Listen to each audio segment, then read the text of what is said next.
प्रिय दर्शकों, हमने अपने थंबनेल में लिखा है कि कुंडली दिखाने से पहले यह ज़रूर जान लें, नहीं तो ज़िंदगी भर पछताओगे। क्या जान लें? एक्चुअली में हुआ ये कि वास्तव में अभी एक ऐसा वाक़या हुआ कि अभी एक कुंडली हमारे पास मिलान के लिए आई। तो कन्या पक्ष और वर पक्ष, तो कन्या पक्ष एक अपनी पुत्री के विवाह के लिए कुंडली को लेकर के आया और हमसे बोला, कहने लगे कि आचार्य जी, हमारी लड़की मांगलिक है और इसके लिए हम मांगलिक लड़का ढूंढते ढूंढते आज इस लड़की की उम्र जो है, आज हमारी पुत्री की उम्र 30 साल से ऊपर हो गई, 35 साल के आसपास की हो गई। हमने जब उस कुंडली का विशेष तौर से विश्लेषण किया तो मुझे ये पता लगा कि ये लड़की मांगलिक है ही नहीं। अब आप ये देखिए कि मांगलिक लड़का ढूंढने में उस कन्या के पिता को कितनी परेशानी हुई, कहाँ कहाँ नहीं भटका। आखिरकार इसके पीछे निमित्त कौन रहा? एक ज्योतिषी रहा। ये ज्योतिष ये एक ज्योतिष विद्या के जानने वाले की ये बलिहारी रही। उन्होंने उस कन्या को मांगलिक दोष बता करके, और मांगलिक में भी 2-3 तरह के उन्होंने सेंटेंस का इस्तेमाल करते हैं कि घोर मांगलिक, आंशिक मांगलिक, ठीक है ना, और कम मांगलिक, इस तरीके से शब्दों का इस्तेमाल करते हैं। तो ये एक वाक़या हुआ। तो मैंने जब उसका विशेष रूप से विश्लेषण किया, मैंने ये बताया, हमने कहा देखो लड़की आपकी मांगलिक नहीं है, लिहाजा मांगलिक वर की आवश्यकता बिल्कुल नहीं है और इनके साथ में आप विवाह ना करें तो ज़्यादा बढ़िया। तो हमारा कहने का मतलब ये, हमने अपने थंबनेल में ये लिखा है कि कुंडली दिखाने से पहले यह ज़रूर जान लें, नहीं तो ज़िंदगी भर पछताओगे। अब देखिए, उस कन्या का के जन्म से और 30 वर्ष माने 32 वर्ष तक उस पिता का जो समय कितना कठिन गुजरा कि हमारी कन्या मांगलिक, हमें मांगलिक वर चाहिए, हमारी कन्या मांगलिक, हमें मांगलिक वर चाहिए। तो हमारा कहने का मतलब ये कि देखिए, ऐसा है कि कुंडली देखने में अगर कोई ज्योतिषी पैसे नहीं लेता तो ये कोई ज़रूरी नहीं कि वो बहुत बड़ा विद्वान है, या कोई कर्मकांडी आचार्य, शादी विवाह कामकाज कराने वाला व्यक्ति अगर है और अगर वो कुंडली देख रहा है तो वो बहुत बड़ा विद्वान है, ये कोई निश्चित नहीं है। लोग ये कह देते हैं 90 साल के हैं और उनसे मैंने कुंडली बनवाई है। देखिए, ये एक विज्ञान है, ये एक साइंस का विषय है और गणित का जो है सब्जेक्ट है, और इसमें आवश्यकता पड़ती है अध्ययन की। मान लीजिए एक 90 साल के व्यक्ति, उन्हें आंखों से दिखाई नहीं देता, पंचांग में छोटी छोटी चीज़ों का कैलकुलेशन है, उन्होंने जो कैलकुलेशन की है, एक तो इसमें सबसे बड़ी गलती मालूम क्या होती कि पंचांग कहीं का बना है, जन्म कहीं का है, समय का संस्कार करना है, आचार्य जी ने ध्यान नहीं दिया, उन्होंने देखा और मांगलिक निकाल करके रख दिया। एक किस्सा और आया है, दर्जनों इस तरीके के रोज केस मिलते हैं कि एक व्यक्ति हैं, वो बार बार पूछा करते थे कि आचार्य जी हमें आप ये बताएं कि हमारा कहीं कोई हार्ट की जो है समस्या तो नहीं है। हम नज़रअंदाज जो है करते रहे। एक उनकी उम्र लमसम 50 साल की होगी। 50 साल के बाद एक दिन हमने उनसे पूछ दिया, हमने कहा ये बताइए कि बार बार आप ये क्यों पूछा करते हैं कि हमें कोई हार्ट फेल की समस्या तो नहीं है? तो उन्होंने कहा नहीं, हमारी कुंडली में लिखा हुआ है। तो जब कुंडली उनकी मंगाई और ये देखा गया तो उसमें ये लिखा हुआ था कि 50 वर्ष की आयु में हृदयाघात हो सकता है। एक केस ऐसा और आया। देखिए, इस तरीके के दर्जनों केस प्रतिदिन आते हैं। एक केस और ऐसा आया कि जिसमें एक व्यक्ति के पुत्र को बता दिया गया कि इसकी मृत्यु शस्त्र के माध्यम से होगी। अब शस्त्र के माध्यम से युवावस्था में होगी। अब वो व्यक्ति सेना में जाना चाहता था, वो मिलिट्री आर्म फोर्स में वो जाना चाहता। उसके पिता ने उसको आर्म फोर्स में नहीं जाने दिया। जब 25 वर्ष के आसपास का ये हो गया, उसके साथ में कितनी जो है सावधानी जो है बरती गई, कितना कष्ट हुआ परिवार को, कितना समय उनका खराब हो गया। तो आखिरकार ये क्या है? ये एक अधजल गगरी छलकत जाए वाली दशा, ये अधकुचले ज्ञान का परिणाम है। कोई ऐसा ज्योतिषी जिसे आँखों से कम दिखाई देता है, या जो केवल कर्मकांड को जानता है, उसने लग्न चक्र को देखना जान लिया, पहला भाव, दूसरा भाव, सातवां भाव, आठवां भाव, और उसने बताना शुरू कर दिया। कहले हमारे यहाँ एक आचार्य जी आते हैं जो हमारे कर्मकांड करते हैं, वो पैसे नहीं लेते हैं कुंडली देखने। क्या करते हैं भाई? उन्होंने कुंडली देखी, उन्होंने कहा कि लड़के की मार्केज की दशा जो है चल रही, आप सचंडी योग इसका हवन कराइए। तो हमें उन डॉक्टर का वाकया याद आ गया। उन्होंने कहा फीस तो हमारी 500 है, लेकिन उससे ज़्यादा हम जांचें जो कराते हैं उसमें हम कमा लेते हैं। तो कहने का मतलब ये है कि अगर आप लोग देखिए, भूत भविष्य और वर्तमान, एक ज्योतिषी का काम ये होता है कि आपको सही सलाह दे, सही दिशा दिखाए, लेकिन वो सही दिशा तभी दिखाए जब मन, वचन और कर्म से वो सही होगा। वो हमारे पड़ोस में एक लोग रहते हैं, वो रेलवे में एम्प्लॉय थे, वो रिटायर हो गए, परचून की दुकान उन्होंने जो रख ली और वो कुंडली देखना उन्होंने शुरू कर दिया। क्या किया, वो एक किताब ले आए भाव सिंधु, उसको उन्होंने देखा और देखने के बाद उन्होंने बताना शुरू कर दिया। अब उनके बारे में विशेषता ये रखी गई, कहने अरे वो तो निस्वार्थ भाव से सेवा कर रहा है। निस्वार्थ भाव से सेवा कर रहे हैं कि लोगों की ज़िंदगी खराब कर रहे हैं?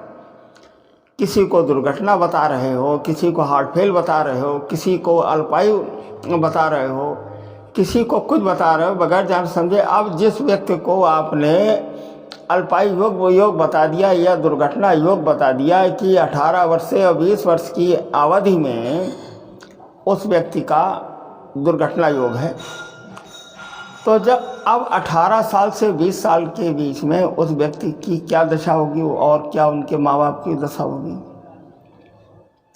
तो इन सारी चीज़ों से बचना चाहिए। आज हमारा ये आपके समक्ष आने का केवल मतलब इतना था कि जन्मांक उसी व्यक्ति को दिखाएं जो प्रोफेशनल हो, जो सुबह से लगा करके शाम तक जन्मांक में ही देखता हो, जो अध्ययनशील हो, और जिसे इस बात की चिंता हो कि अगर हम गलत स्टेटमेंट देंगे और कल को मान लीजिए वो घटना दुर्घटना ना घटी या घट गई, तो हमारे व्यवसाय और व्यापार पर हमारा फर्क पड़ेगा, इससे हमारी रोजी रोटी जुड़ी है।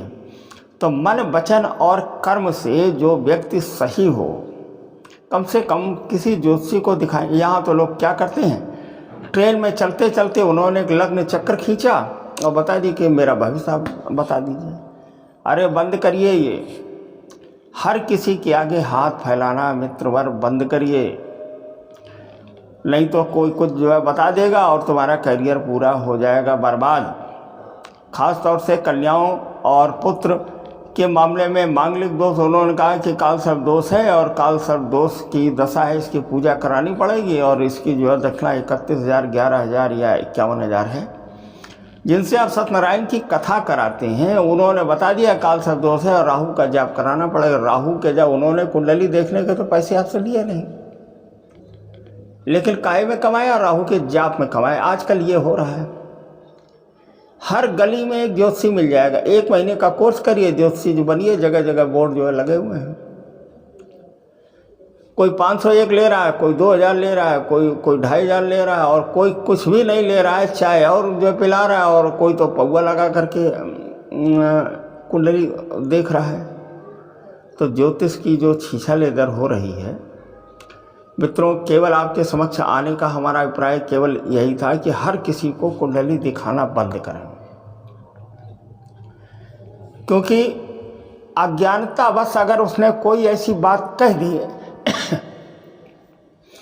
कि जिससे आपका भविष्य, आगे आने वाला समय अगर जो खराब हो गया तो बात नहीं जो है बनी।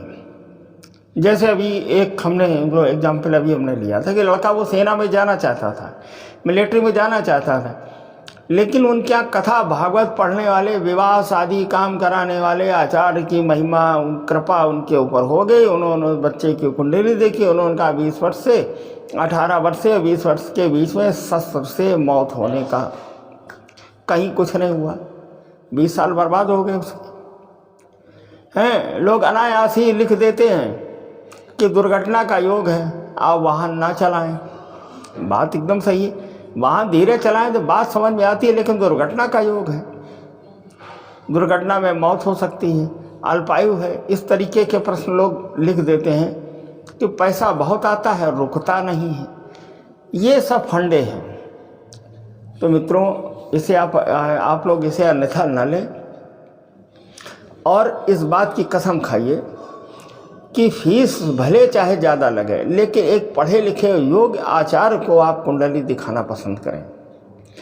पहले उससे पास्ट की बात करें, मैंने जो गुजर चुकी है लाइफ, अगर वो उसने उस पर सही दृष्टि डाली तो वर्तमान तो आपको पता है, तो भविष्य भी आपका वो ठीक ही बताएगा।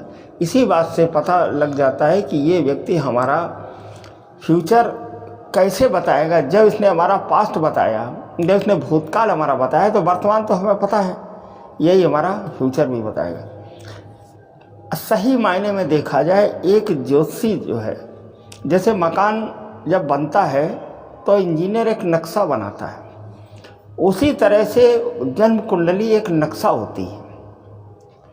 जन्म के समय, at the time of birth, जन्म के समय ग्रहों की जो स्थिति है और कौन सा ग्रह आपको क्या देने वाले, कब क्या मिलेगा, कितना हानि, कितना लाभ, कितना नुकसान, कितना फायदा, कितना मान, कितना अपमान, ये सारी चीज़ें मिलेंगी, ये उस जन्म कुंडली के माध्यम से पता लगता है। लेकिन इसको पढ़ने वाला बढ़िया इंजीनियर चाहिए, एक योग्य इंजीनियर चाहिए। ऐसा इंजीनियर नहीं चाहिए जैसा हमने इसमें लिखा, नीम हकीम खतरे में जान। आप बीमार हुए, झोला छाप डॉक्टर से जो है दवा जो है ले ली, पता लगा कि भगवान को प्यारे हो गए। तो मित्रों, ऐसा मत करिए। हमने 3 एग्जाम्पल आपको दिए। एक को कन्या वाला एग्जाम्पल हमने दिया कि लड़की उसकी मांगलिक नहीं थी, किसी ने मांगलिक जो बता दिया, उनके पिता बेचारे दौड़ते दौड़ते, कुंडली में बाकायदे लिखा हुआ था कि मांगलिक है, दौड़ते दौड़ते परेशान हो गए, मांगलिक कुंडली उन्हें नहीं मिली और वो हमारे पास जब आए तो हमने कहा कन्या आपकी मांगलिक नहीं है। विवाह में विलंब का कारण और कोई दूसरा था। जरूरी नहीं है कि मांगलिक अगर है तो विवाह में विलंब ही होगा। कभी कभी ऐसा होता है कि 7वें स्थान का स्वामी भी अगर 6ठे में चला जाए या अष्टम में जो चला जाए तो अवरोध उत्पन्न हो जाता है, विवाह में विलंब हो सकता है। लेकिन ये कोई ज़रूरी नहीं कि मांगलिक है तो ही विवाह में विलंब होता है। इस पर भी हम एक वीडियो बनाएंगे कि मांगलिक दोष के क्या लक्षण है और इसके क्या पहचान है। दूसरा उदाहरण हमने ये बताया कि लड़का सेना में जाना चाहता था, किसी ने कहा शस्त्र से मौत हो सकती है, तो उसके माँ बाप ने, गार्जियन ने उसको सेना में नहीं जो जाने दिया और बहुत ही हिसाब से उनको रखा। और तीसरा उदाहरण हमने ये बताया कि उनके हार्ट फेल, उनका हृदयाघात हो सकता है 50 साल की उम्र में। तो उन व्यक्ति के 50 वर्ष कैसे कटे ये उनके दिल से पूछिए। कितने परहेज उन्होंने किए, ज़िंदगी हराम हो गई, उनकी ज़िंदगी उनकी बर्बाद हो गई कि उनकी कुंडली में लिखा है कि 50 वर्ष की आयु में हृदयाघात होगा। अब वो बार बार वो एक ही प्रश्न करते थे कि महाराज हमारी कुंडली में आप ये देखिए कहीं कोई हार्ट अटैक की संभावना तो नहीं है। मैं टाल देता था, रोज़ के मिलने वाले मैं जो है टालता रहता था। एक बार उन्हें दर्द हुआ, वो डॉक्टर के पास जब गए तो डॉक्टर ने उनसे कहा कुछ नहीं, केवल मस्कुलर पेन है। और तब मैंने उनसे पूछ दिया, हमने कहा बार बार ये प्रश्न आप क्यों करते थे? तो उन्होंने ये बताया कि हमारी कुंडली में लिखा हुआ है। हमने कहा जन्मांक आप ले आइए, हम उसका विश्लेषण करें। देखिए, मन और मस्तिष्क, एक छोटा सा उदाहरण और लेता हूँ। आप बहुत अच्छी तरह से किसी अच्छे मूड में आप बैठे हुए हैं, अगर कोई एक ऐसा फ़ोन आ जाए कि किसी मिलने वाले या किसी ऐसे व्यक्ति के बारे में अशुभ सूचना मिले तो पूरा शरीर हिल जाता है और आदमी बेहोश हो जाता है। उसके पीछे कारण ये मन है। इसके अंदर जैसा आप डालेंगे ये तरंग, उसी तरह से ये पूरा शरीर उसका व्यवहार करने लगता है। इसीलिए बुजुर्ग और माँ बाप कहते हैं कि अच्छी संगत आप करें, अच्छे डॉक्टर को दिखाएं। आज के बाद से आप लोग इस बात की कसम खाइए, पढ़े लिखे डॉक्टर से मर्ज का डायग्नोसिस आप योग कराइए और ऐसे ज्योतिषी से आप कुंडली को दिखाइए। जन्मांक का हर जगह हाथ फैलाना बंद करिए। रास्ता चलते, ट्रेन चलते, ये जिज्ञासा का विषय नहीं है। कि सामने वाले से पता लग गया कि वो कुंडली देखना जानते हैं। खट से उन्होंने पेन लिया और एक छोटा सा कागज़ लिया और उसी में उन्होंने चक्र खींचा और ये कहा कि बताइए महाराज, अरे जन्म कुंडली विश्लेषण करने में किन किन चीज़ों की आवश्यकता पड़ती है पता है आपको? मेरे ख्याल से 70% ज्योतिषियों को नहीं मालूम। मैं बता रहा हूँ किस चीज़ की आवश्यकता पड़ती है। 20 चक्र होते हैं जिसमें से कम लग्न, चंद्र लग्न, नवमांश और प्रश्न के हिसाब से, अगर विवाह से संबंधित जो प्रश्न है तो सप्तमांश देखना चाहिए, अगर पुत्र से संबंधित प्रश्न है तो पंचमांश देखना चाहिए। और इसके बाद में अगर कोई मन और मस्तिष्क से जो संबंधित अगर कोई प्रॉब्लम है तो चंद्र लग्न भी देखना चाहिए, चंद्रमा की स्थिति भी देखना चाहिए। इसके बाद में क्या करना चाहिए? फिर इसके बाद जो वर्तमान में उन ग्रहों की दशा चल रही है, मान लीजिए जन्म के समय चंद्रमा तो खराब है या मंगल खराब है, लेकिन आज की तारीख में उसकी क्या कंडीशन है। अगर मान लीजिए मंगल आपका खराब है, लेकिन ग्रह तभी फल देता है जब उस ग्रह की दशा चलती है। अगर उस ग्रह की दशा चले, आपकी कुंडली में बहुत कुछ होता है, लाभ हानि नुकसान फायदा यश यश मान सम्मान सब कुछ, पीड़ा है ना, आयु और मृत्यु सब कुछ होती है, लेकिन मिलती तो तभी है ना जब उस ग्रह की दशा चलती है। ये तो वही बात हुई कि आपको एक ड्राफ्ट आना है दिल्ली से, लेकिन ड्राफ्ट का पेमेंट तो तभी होगा जब ड्राफ्ट आपके हाथ में आएगा और उसे लेकर के आप बैंक जाएंगे, है ना। तो यही हाल है। इसलिए कुंडली किसी योग्य आचार्य को आप दिखाएं। हर जगह हाथ फैलाना मित्रों बंद करिए और रास्ता चलते आप जन्म कुंडली मत दिखाइए, जन्मांक की बात मत करिए। नहीं कोई कुछ कह देगा तो आगे के जो वर्ष हैं, आगे की जो ज़िंदगी है उसका सत्यानाश हो जाए। इसलिए हमने लिखा है कि पछताओगे मत करें। आप उस लड़की के बाप से पूछें कि जिसने 30 साल 32 साल मांगलिक लड़का ढूंढने में अपनी ज़िंदगी बर्बाद कर दी। बस इसके साथ में हम आपसे विदा लेते हैं और अपने विचार इसी तरह से हम आपके सामने हम जो रखते रहेंगे, और हम ये चाहते हैं कि इसे आप सब्सक्राइब अवश्य करें। जय श्री राम।